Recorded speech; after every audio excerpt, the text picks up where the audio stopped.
Hello everyone, আমি Debapriya. Welcome back to my YouTube channel.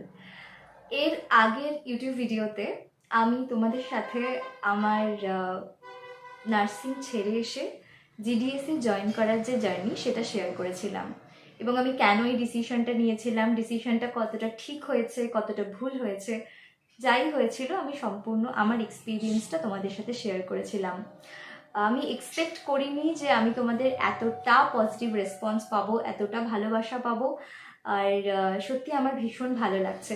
তো ওই ভিডিওর কমেন্টসে তোমরা অনেকেই জানতে চেয়েছিলে যে আমি এখন গ্র্যাজুয়েশন করছি কিনা, বা আমার গ্র্যাজুয়েশন কমপ্লিট হয়েছে কিনা, বা এর পরবর্তীকালে আমার কি পড়ার ইচ্ছে রয়েছে, লাইফে কি করার ইচ্ছে রয়েছে, আর গ্র্যাজুয়েশন করলে আমি কোন সাবজেক্টে করছি, কোথায় থেকে করছি। তো আজকের এই ভিডিওতে আমি তোমাদের সাথে সম্পূর্ণ ডিটেলসই শেয়ার করব যে আমি কোন সাবজেক্টে গ্র্যাজুয়েশন করছি, কোথায় থেকে করছি। বাট তার আগে আমি কয়েকটা জিনিস একটু বলে দিতে চাই। আমি নার্সিং ছেড়ে এসেছি, তার মানে এটা নয় যে নার্সিংয়ের প্রতি আমার কোনো অভক্তি, কোনো বিদ্বেষ, কোনো অশ্রদ্ধা রয়েছে। নার্সিং প্রফেশনটাকে আমি ভীষণই শ্রদ্ধা করি, ভীষণ ভালোবাসি, এবং যতদিন আমি ওখানে ছিলাম আমার নার্সিং প্রফেশনের প্রতি ভালোবাসাটা দিন দিন বেড়েছে। আর মানুষের সেবা করতে পারাটা একটা ভীষণ ভালো কাজ বলে আমার মনে হয়। সত্যি কথা বলতে নার্সিংটা পুরোপুরিভাবে যে শুধু আমার গোল ছিল সেটা নয়। আমি আজকে শেয়ার করব তোমাদের সাথে সমস্তটাই, তাহলে তোমরা বুঝতে পারবে যে আমার গোল কী ছিল, বা আমি কি করতে গেছিলাম, কি করতে পারিনি, সম্পূর্ণটাই আজকে আমি তোমাদের সাথে শেয়ার করব। বাট নার্সিং প্রফেশনটার প্রতি আমার একটা ভালোবাসা রয়েছে, সেই কারণেই নার্সিং ছেড়ে আসলেও কিন্তু নার্সিংয়ের কোচিং করানো আমি ছাড়িনি। 2021 সালে আমি নিজে পরীক্ষাটা দিয়েছি, তারপর 2022, 2023, 2024 এবং 2025-এও কিন্তু আমি নার্সিংয়ের কোচিং করিয়েছি, এএনএম জিএনএম এর প্লাস জেন পাস ইউজির এন্ট্রান্স এক্সামের জন্য। আর আমার কোনো স্টুডেন্ট, আগের ভিডিওটা আমি দেখলাম কমেন্ট করেছো তোমরা, যে 2022-এর ব্যাচের কমেন্ট আমি দেখেছি। তো তোমরা যারা যারা আমার আগের ব্যাচের স্টুডেন্টস, তারা যদি ভিডিওটা মানে এখন দেখছো এরকম হয়ে থাকে, তাহলে অবশ্যই কমেন্ট করে জানিও যে তোমরা এখন কেমন আছো, কারণ অনেকদিন তোমাদের সাথে সেইভাবে ইন্টারাকশন হয় না, বা হোয়াটসঅ্যাপেও আমাকে পারলে একটা মেসেজ করো, কারণ প্রত্যেকে আমার ভীষণ স্নেহের, ভীষণ ভালোবাসার। আর হ্যাঁ, যেটা বলছিলাম, আমি কিন্তু কোচিং করানো ছাড়া, মানে কোচিং করানোটা আমি ছাড়িনি। 2025-এ যেমন 25 অবধি যেমন পড়িয়েছি, 2026-এও পড়াবো, এবং আগামী দিনগুলোতেও কিন্তু আমি পড়াবো। আমি ছোটবেলা থেকেই টিচিংয়ের দিকেই যেতে চেয়েছিলাম, আমি পড়াতেই চেয়েছিলাম। তাই বিএসসি নার্সিংটা যখন আমার সামনে আসে, আমি ভেবেছিলাম যে হ্যাঁ, নার্সিংয়েও বিএসসি নার্সিং করে আমি নার্সিংয়ে টিচার হব, মানে আমি পড়াবো, এটাই আমার গোল ছিল। আমি এখনও পড়াচ্ছি, আমি করাচ্ছি, একদিক থেকে আমার এই স্বপ্নটা আমি পূরণ করতে পেরেছি। আমি নার্সিংয়ের কোচিং করাই। আচ্ছা, 2026-এর আমাদের ব্যাচ কিন্তু নেক্সট উইক থেকে শুরু হচ্ছে ক্লাস। তো যারা যারা 26-এর ব্যাচে জয়েন করতে চাইছো, অবশ্যই আমি হোয়াটসঅ্যাপ নাম্বারটা ডিসক্রিপশন বক্সে দিয়ে দিচ্ছি। আগের যে হোয়াটসঅ্যাপ নাম্বার ছিল ওটা না চেঞ্জ হয়ে গেছে, যারা পুরোনো ভিডিও দেখে আসছো নাম্বারটা চেঞ্জ হয়েছে। তো আমি আমার যেটা এখন কারেন্ট যে নাম্বারটা, সেটা আমি ডিসক্রিপশন বক্সে দিয়ে দেবো, তোমরা ওখানে কন্ট্যাক্ট করে নিতে পারো। আর তাছাড়াও আমি ক্লাস 9-10-এরও পড়াই, অনলাইনে পড়াতাম আমি এতদিন, লাইফ সায়েন্স এবং ফিজিক্যাল সায়েন্স। স্টুডেন্টদের মনে সায়েন্স নিয়ে একটা ভীতি থাকে, সেটাই দূর করতে আমি চাই। ভীষণ মিনিমাম ফিস।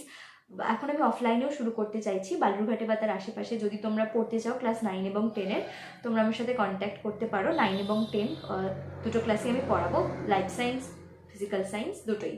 তো আমি ডিসক্রিপশন বক্সে নাম্বার দিয়ে দিয়েছি, তোমরা যারা যারা চাইছো তোমরা আমার সাথে কন্ট্যাক্ট করে নিতে পারো।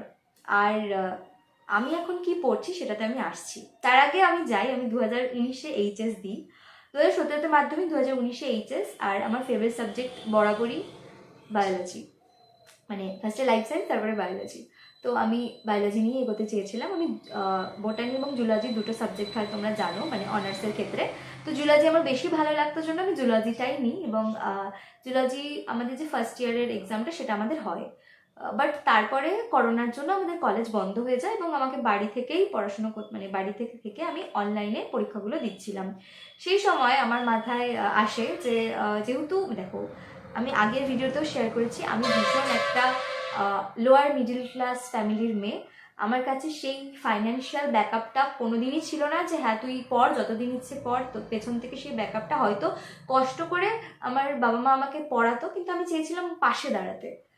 পাশে দাঁড়াতে আমি চেয়েছিলাম, যেটা সেই কারণেই আমি ভেবেছিলাম নার্সিং করলে হয়তো আমি খুব তাড়াতাড়ি একটা চাকরি পেয়ে যাব। আর এটাতে কোনো খারাপ কিছু নেই। আমার মনে হয় না যে নিজের ফ্যামিলির পাশে দাঁড়াতে চাওয়া, নিজে স্বাবলম্বী হতে চাওয়াতে খারাপ কিছু আছে। তো সেই মুহূর্তে আমি আমার যে স্বপ্ন জুলজি সেটাকে ছেড়ে আমি বিএসসি নার্সিংয়ে যাই। আমি এএনএম জিএনএম এবং জেনপাস ইউজি দুটো পরীক্ষায় দিয়েছিলাম। এএনএমে আমার র্যাঙ্ক 19 হয়েছিল, জিএনএমে 45। এটা জিএমআর র্যাঙ্ক, কোনো রকম ক্যাটাগরি র্যাঙ্ক না। আর ক্যাটাগরিও ছিল আমার ওবিসি। এএনএমে ওবিসি ক্যাটাগরি র্যাঙ্ক 2 ছিল, আর জিএনএমে ক্যাটাগরি র্যাঙ্ক 5 ছিল, ওবিসি বি আমার ছিল। তো আর আমি জেনপাস ইউজি পরীক্ষাটাও দিয়ে সেখানে আমার এনএমআর নার্সিং মেরিট র্যাঙ্ক ছিল 706। আমি একটা গভর্নমেন্ট কলেজ থেকেই বিএসসি নার্সিং করছিলাম, জুলজিটা ওখানেই আমার বাদ পড়ে যায়। এবং বিএসসি নার্সিংয়ে যাওয়ার সময় মানে আমার বিএসসি নার্সিংয়ের ক্ষেত্রে যেহেতু রেজিস্ট্রেশন করার সময় আমাকে এই কলেজের জুলজি রেজিস্ট্রেশনটা আমাকে কাটাতে হয়, এবং সেটাই আমার সব থেকে প্যাথেটিক মানে ঘটনা জীবনের আমি বলবো। আর এই জুলজি সাবজেক্টের প্রতি আমার একটা আলাদাই ভালোবাসা। আমার বায়োলজি জুলজি আমার ভীষণ পছন্দের। এখন আমি হয়তো সেই সাবজেক্টগুলো নিয়ে কন্টিনিউ মানে হায়ার স্টাডিজ করতে পারবো না, বাট স্টিল আমার এই সাবজেক্টগুলোর প্রতি এতটাই ভালো লাগা রয়েছে, আমি যখনই কিছু নতুন ইনফরমেশন পাই আমি কিন্তু পড়ি। মানে এমন না যে আমার ডিগ্রির দিকে আমি যাচ্ছি না, ওইদিকে আমার 2 বছর হয়ে গেছিলো জুলজিতে, মানে আমার যথেষ্ট ভালো লাগা ছিল সাবজেক্টটার প্রতি। বাট আমি যখন চলে আসি বিএসসি নার্সিং থেকে, আমাকে তখন গ্র্যাজুয়েশনটা কমপ্লিট করতে হতো, কারণ আমি যে পরীক্ষাগুলো দেবো পরবর্তীকালে চাকরির আরও বেটার, সেক্ষেত্রে আমার গ্র্যাজুয়েশনটা মাস্ট লাগবে। তো সেই কারণে আমি চলে এসে ভর্তি হই। আর আমি যেহেতু একটা চাকরি করছি, তো আমাকে ওপেন ইউনিভার্সিটিতেই ভর্তি হতে হতো। আচ্ছা ছিল আমি জুলজি নিয়েই পড়বো, কিন্তু জুলজিটা অ্যাভেলেবেল ছিল না বালুরঘাটে, মানে আমি যেখানে পড়ছি সেই স্টাডি সেন্টারে জুলজি অ্যাভেলেবেল না, জুলজি শিলিগুড়িতে অ্যাভেলেবেল ছিল। কিন্তু আমার পক্ষে এই জবটাকে সামলে, পড়ানো সামলে, নিজের পড়াশুনো সামলে যাওয়াটা মানে খুবই চাপের ব্যাপার হয়ে দাঁড়িয়েছিল। সেই কারণে আমাকে ওই জুলজির যে প্রতি ভালোবাসা সেটাকে সাইডে সরিয়ে আবারও সরিয়ে রাখতে হয়। একবার তো বিএসসি নার্সিংয়ের সময় সরিয়ে রেখেছিলাম, এবারও সরিয়ে রেখে আমাকে ইংলিশ অনার্স নিতে হয়। আর খারাপ বলবো না, এখন ইংলিশ অনার্সও আমার যথেষ্টই ভালো লাগছে। ভালো, তুমি যেটাকেই ভালোবেসে পড়বে সেটাই তোমার ভালো লাগবে। তো ভালো, অবশ্যই ভালো। আমি করছি ইংলিশ অনার্সে, মানে আমি গ্র্যাজুয়েশনটা করছি নেতাজি ওপেন ইউনিভার্সিটি থেকে। এটা নিয়ে তোমাদের অনেকের অনেক ডাউট ছিল যে আমি কোথা থেকে গ্র্যাজুয়েশন করছি, তো ওই ডাউটটাও আমি তোমাদের ক্লিয়ার করে দিলাম যে আমি নেতাজি ওপেন ইউনিভার্সিটি থেকে ইংলিশ অনার্স করছি। ঠিক আছে, আমি 2023 সালে ভর্তি হয়েছি নেতাজি ওপেন ইউনিভার্সিটিতে।